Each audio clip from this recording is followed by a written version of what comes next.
ಕನ್ನಡಪರ ಹೋರಾಟಗಾರ ವಾಟಾಳ್ ಕರ್ನಾಟಕ ಬಂದ್ ಕರೆ ಹಿನ್ನೆಲೆ ಧಾರವಾಡದಲ್ಲಿ ಕಾಣದ ಬಂದ್ ಬಿಸಿ. ಕರವೇ ಶಿವರಾಮೇಗೌಡ ಬಣದಿಂದ ಪ್ರತಿಭಟನೆ ಮೂಲಕ ಬೆಂಬಲ. ಬೆಳಗಾವಿಯಲ್ಲಿ ಎಂಇಎಸ್ ಕಾರ್ಯಕರ್ತರ ಪುಂಡಾಟಕ್ಕೆ ಖಂಡಿಸಿ ಕನ್ನಡಪರ ಹೋರಾಟಗಾರ ವಾಟಾಳ್ ನಾಗರಾಜ್ ನೀಡಿರುವ ಬಂದ್ ಕರೆಯ ಬಿಸಿ ಧಾರವಾಡಕ್ಕೆ ಸದ್ಯಕ್ಕೆ ತಟ್ಟಿಲ್ಲ. ಆದರೆ ಕರವೇ ಶಿವರಾಮೇಗೌಡ ಬಣ ಪ್ರತಿಭಟನೆ ಮೂಲಕ ಬೆಂಬಲ ನೀಡಿದ್ದು, ಮಧ್ಯಾಹ್ನದ ನಂತರ ಪ್ರತಿಭಟನೆಗಳು ನಡೆಯುವ ಸಾಧ್ಯತೆ ಇದೆ. ಪೇಡನಗರಿ ಧಾರವಾಡದಲ್ಲಿ ಬೆಳಿಗ್ಗೆಯಿಂದಲೇ ಅಂಗಡಿ ಮುಂಗಟ್ಟುಗಳು ಪ್ರತಿದಿನದಂತೆ ಬಾಗಿಲು ತೆರೆದು ವ್ಯಾಪಾರ ವಹಿವಾಟು ಆರಂಭಿಸಿವೆ. ಜೊತೆಗೆ ಆಟೋ, ಸರ್ಕಾರಿ ಹಾಗೂ ಖಾಸಗಿ ಸಾರಿಗೆ ಸಂಸ್ಥೆಯ ಬಸ್ಸುಗಳು ಸಂಚಾರ ನಡೆಸುತ್ತಿವೆ.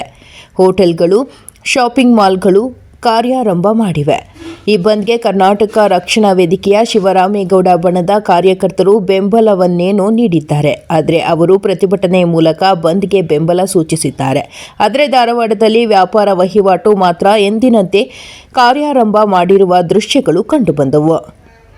ವರದಿ ಸಂತೋಷ ಮೇದಾರ, NKS TV4 ಧಾರವಾಡ.